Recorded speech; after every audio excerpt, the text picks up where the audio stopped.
Après la Désirade et Marie-Galante, Christophe Colomb, lors de son deuxième voyage, aperçut le 4 novembre 1493 un petit archipel au sud-ouest de la Guadeloupe qui reçut le nom de Los Santos en l'honneur de la fête de la Toussaint.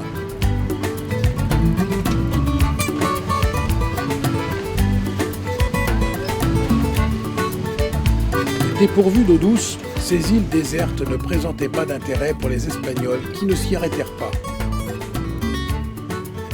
En 1635, des équipages français débarquèrent à la Guadeloupe et à la Martinique pour établir des comptoirs coloniaux pour le compte de la Compagnie des îles d'Amérique, créée par Richelieu. Les Saintes représentaient alors une position stratégique de tout premier ordre qui leur valut le surnom de Gibraltar de la Guadeloupe. De nombreuses constructions militaires furent édifiées. À environ 16 000 de Pointe-à-Pitre, les Saintes sont composées de 9 îles principales. Seules Terre de Haut et Terre de Bas, les deux plus grandes, sont habitées.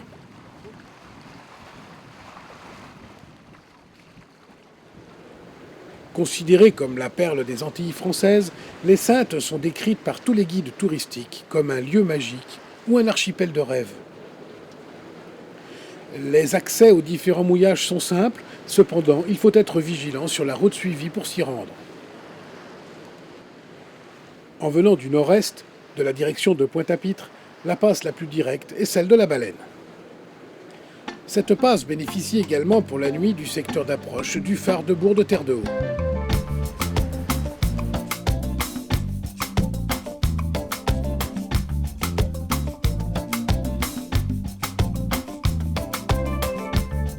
L'Anse du Bourg, l'Anse Mire ou l'Anse du Fond Curé sont les trois mouillages principaux de Terre de Haut. En réalité, en période d'affluence, rien ne distingue ces trois mouillages. Il y a des bateaux un peu partout.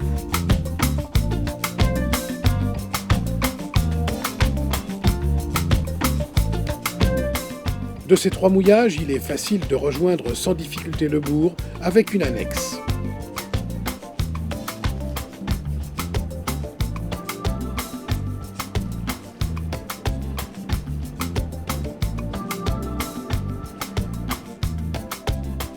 Une fois à terre, il faut impérativement prendre du temps pour se promener et admirer les paysages, jardins et architecture typiques des maisons.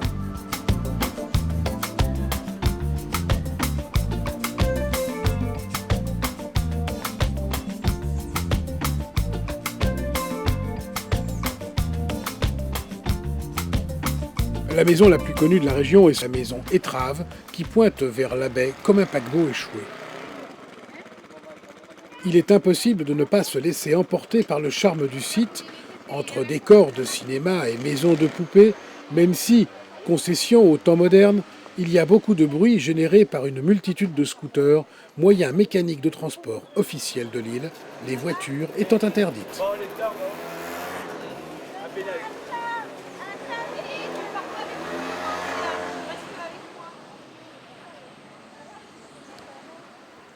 Il règne aux Saintes une ambiance très particulière.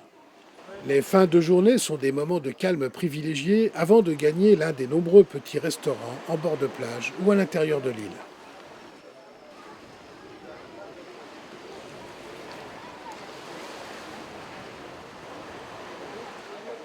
À Terre-de-Bas, une colonie s'installe dès 1680 et se consacre à l'agriculture et aux plantations de coton, d'indigo et de café. Les Anglais s'emparent plusieurs fois des Saintes avant qu'elles deviennent définitivement françaises en 1815. En 1782, une bataille qui fut appelée la bataille des Saintes fit plus de 6000 morts.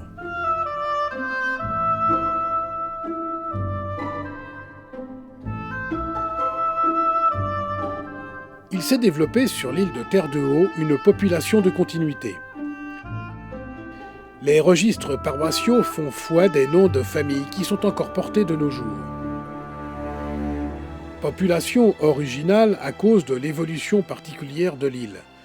En effet, la terre était ici trop sèche et trop petite pour que les plantations de canne à sucre puissent s'y établir.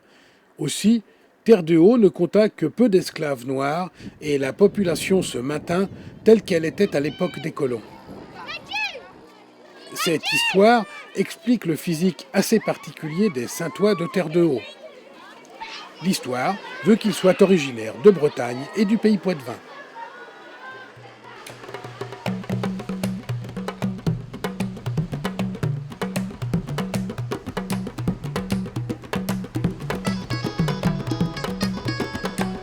La saintoise aurait été importée dans l'archipel guadeloupéen par les marins bretons émigrés aux Saintes qui ont reproduit le modèle des canots utilisés outre-Atlantique.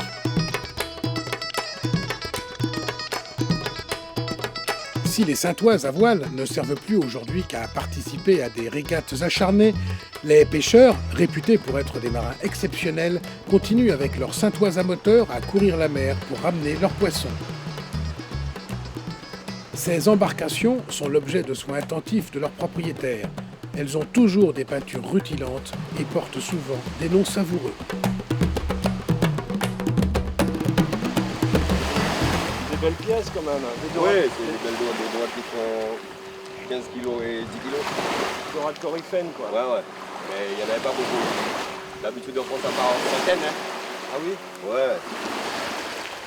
Vous allez loin? Oui, à 80 000 ici, à l'est. 80 000 à l'est. Ouais. Je suis parti depuis à 3 h du matin. Vous allez vraiment large dans l'Atlantique. Ouais, parce que j'ai des trucs là, des CP. C'est des trucs flottants. C'est une bouée que je mets en mer et ça tue les dorades. Ah d'accord. On appelle ça DCP. La bouée, c'est des bouées comme ça, des boules, on met comme le bateau là. Ouais. On met au moins une dizaine comme ça. Et avec derrière, on met des branches de coco avec des bouts de filet, un tas de trucs quoi. Et ça attire les petits poissons et ensuite les gros. C'est sur ça on prend des espadons, des thons de 80-100 kg. On appelle des thons rouges. Ouais, l'autre jour j'étais tout seul, j'ai pris 9 thons qui faisaient au moins, pas des gros, de 40 kg. Nous maintenant on est obligé de servir avec des machins, des GPS. Parce que si on n'a pas de GPS, on ne va pas trouver les DCP. Parce qu'avant, mon père, il ne savait pas ça. Hein. C'était des points de repère et ils étaient beaucoup plus forts que nous encore. Ils se servaient avec les étoiles, le soleil, la lune. Même avec les sextants, quoi. C'était beaucoup plus difficile. Mais ils étaient plus forts. Maintenant, c'est facile la navigation. Hein. Ils allaient moins loin peut-être aussi. Ah, ils allaient loin aussi. Hein. Même parfois, il y avait un temps brumeux. Bon, on voyait ici en Guadeloupe, on ne voyait pas la Guadeloupe. Hein. Alors il fallait naviguer quand même. Et ils savaient quelle route, ils n'avaient même pas encore pas rien du tout dans le bateau. Parce que moi, j'ai 45 ans, depuis à l'âge de 15 ans, je faisais la pêche avec mon père. Quand j'avais 15 ans, il n'y avait pas tout ça. Hein. Même c'était la rame et voile. Il n'y avait pas de moteur. Vous mettez combien de temps pour arriver au lieu de pêche à 80 000 au large? Là, disons, il faut 4 heures. 4 heures. Vous faites 20 nœuds? Ouais. D'habitude, on le fait aussi peut-être en 5 heures, ça dépend du temps. Ça dépend du courant avec le vent. La mer, quand il y a des vagues de 3 mètres, 4 mètres 50, là, Ça peut pas aller aussi vite. ah ouais, ça pousse le canot. Quand on descend, là, ça va vite. On peut le faire en 3 heures. Et vous êtes obligé d'aller aussi loin? Bien sûr, parce que tout près, il n'y en a pas. Il n'y a pas beaucoup de poissons.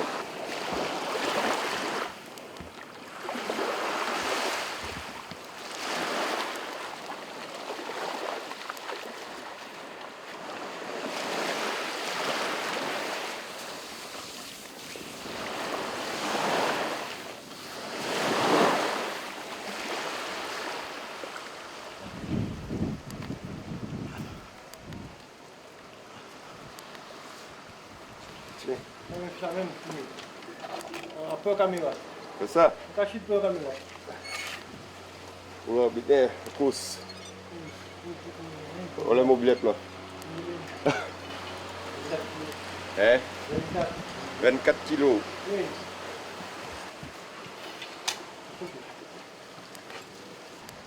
Ça c'est bon ça. Ça c'est bon. Ah ouais, c'est le meilleur. Ah. On dit c'est aphrodisiaque. Ah. Et c'est pour les femmes qui font pas les bébés aussi. C'est des yeux.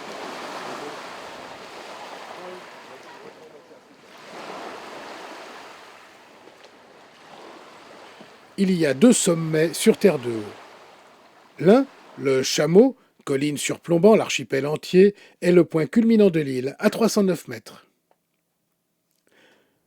Un chemin permet d'atteindre facilement le sommet et l'ancienne tour de vigie qui s'y trouve.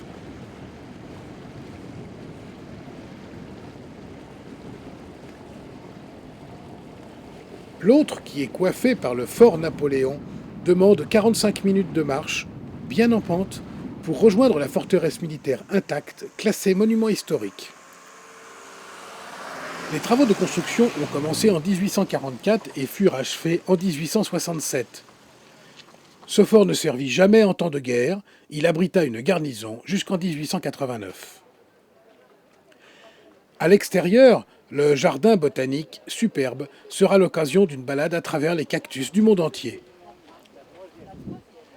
Et en prime, le long des fortifications du fort, une apparition unique, une troupe d'iguanes qui ne semble nullement effarouchée par la présence des touristes.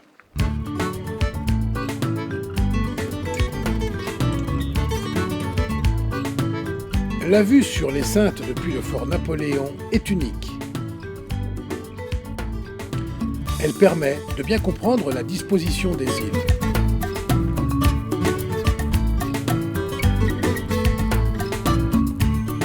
La partie nord-nord-est de l'île est battue par le vent et la mer.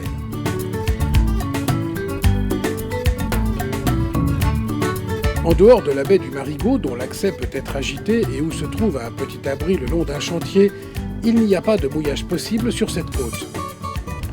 En revanche, les plages sont magnifiques. Attention, car lorsque la mer est agitée, les rouleaux peuvent être des pièges dangereux pour les baigneurs. Ainsi, la plage de Grand'Anse, au sable blond, est absolument splendide. Cependant, les vagues peuvent être fortes et dangereuses. La baignade y est d'ailleurs interdite.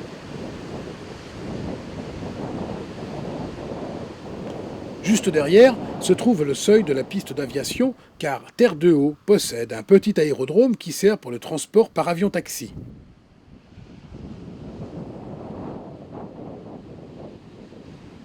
L'atterrissage, comme le décollage au-dessus des vagues, est très spectaculaire.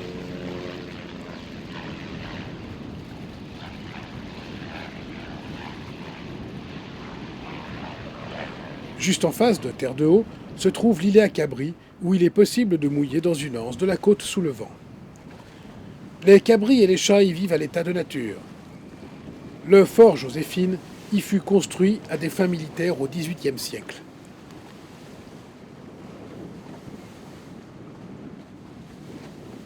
La passe sud-ouest entre Terre-de-Haut et Grand-Îlet fait passer à proximité du mouillage de l'anse Fiddling sur Terre-de-Bas, qui reste le seul pour cette île, beaucoup moins touristique que sa voisine et qui est fort encombrée par des petits bateaux de pêche ou par des vedettes navettes.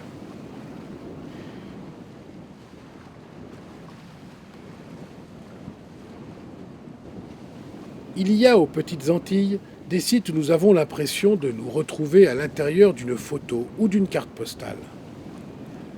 Voici un des musts des mouillages des Antilles, celui du pain de sucre si souvent photographié.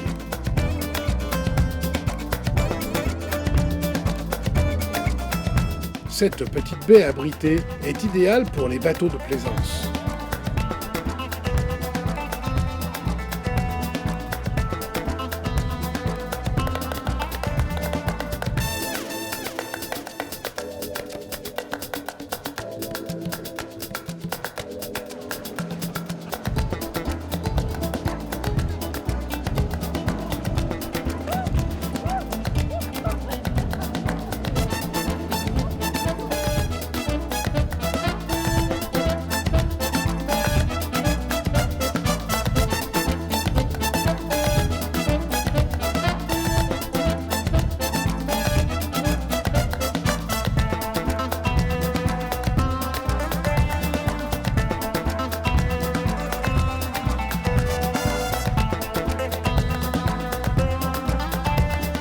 L'archipel des Saintes est une escale qui laisse aux voyageurs un souvenir rempli de paysages et de couleurs.